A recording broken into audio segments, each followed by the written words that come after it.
Assalamu alaikum, Ramadan Mubarak. We will begin my reflection on chapter 49, verse 13, titled Moral Excellence and Unity in the Shared Human Essence as a Performer of Good Deeds. With Allah's name, the merciful benefactor, the merciful redeemer, we seek prayers and peace of Allah upon his servant and messenger, upon his descendants, his companions, the Muslims and believers throughout the world, and all that follow in the traditional greeting of peace. And again, Assalamu alaikum. In the Muslim scripture, Allah gives a description of the created human essence in the human family.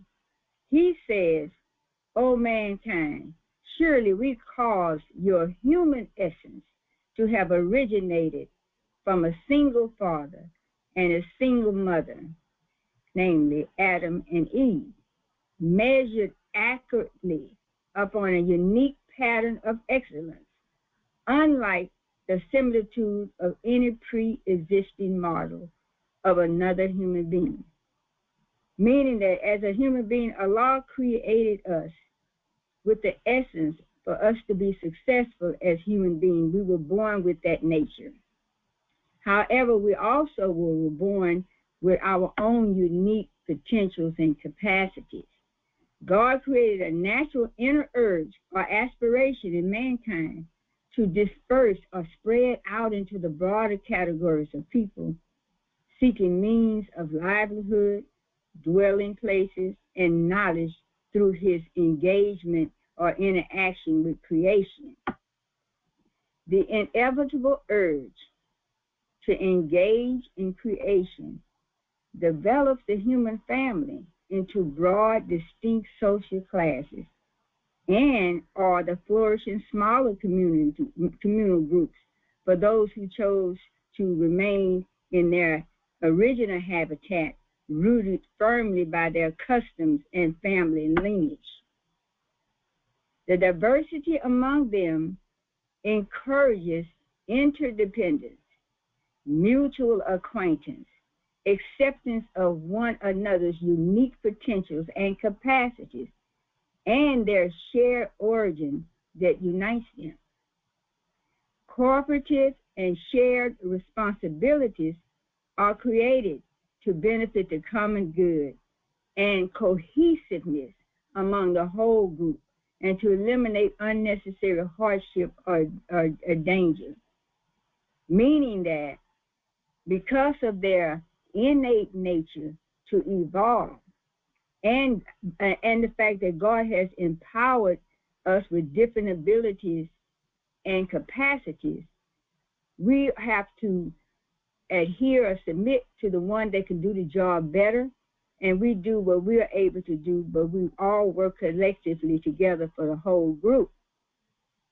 We're not to contend for superiority or create disharmony between individuals and among our distinct social groups by being boastful or deceptive. In today's society, the standard for honor and superiority among men has been reduced to one's wealth, ethnicity, educational levels, political affiliation, and or career.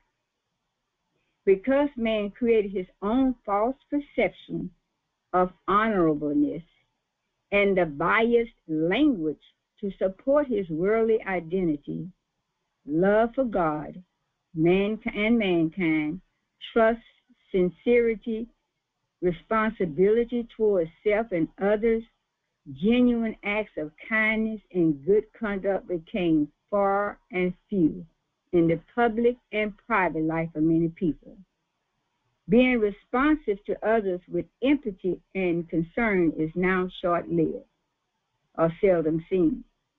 However, God says, verily, the most honorable of you in the sight of God is the one who is strongest in piety to him, noble-hearted, with high moral principles, and an apparent demonstrator of acts of kindness in deeds and words. He Here, God did not mention your capacity, your potentials, your degrees, or what you have accrued from his creation. It's your submission and your will to him as a servant.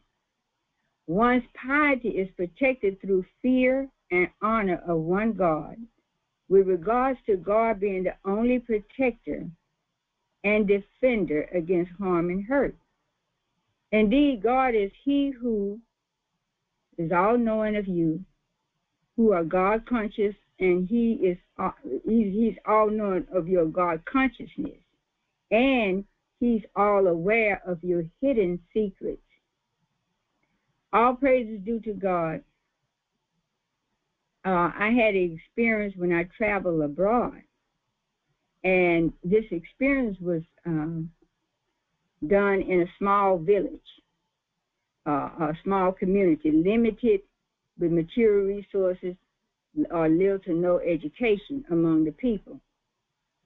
It allowed me to experience daily acts of kindness in a modest culture among the natives towards each other and their visiting guests.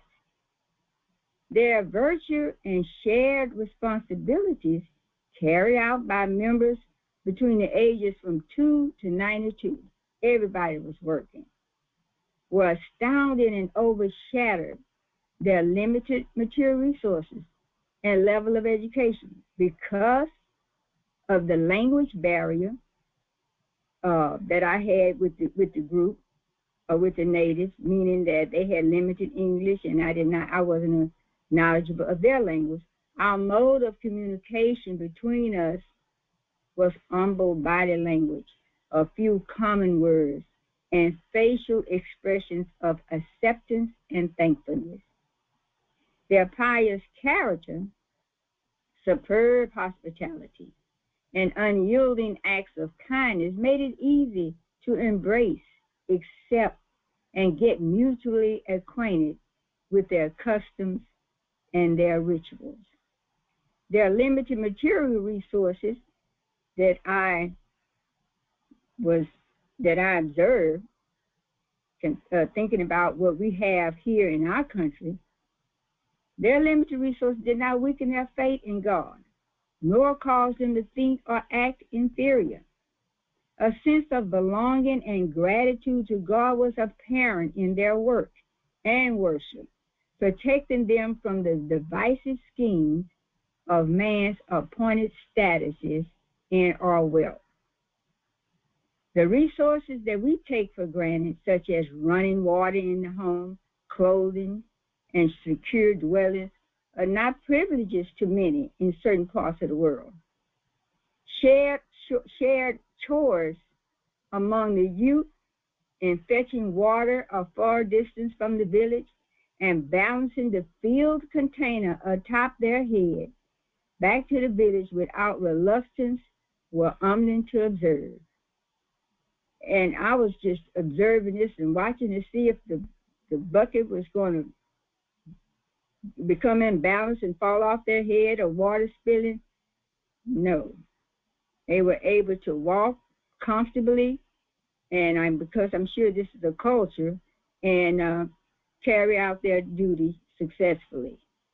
Their regardfulness of God, their moral standard of living, and their shared responsibilities toward family and community life harmonize the one spirit throughout the village group, manifesting their human essence as one human family provided by the one creator of it all. And to be reminded that Allah created this human essence in all human beings to avoid corrupting the collective life and spoiling mutual relationships.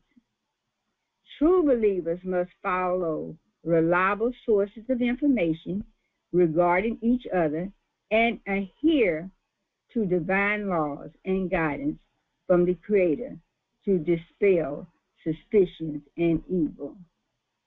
In so many words,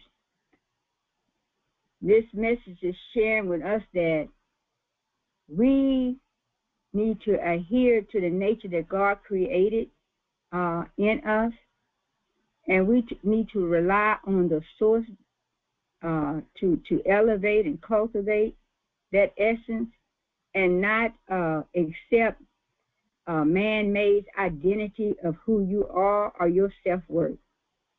Inshallah, I pray Allah that my message was clear, and I thank you for sharing your time with me.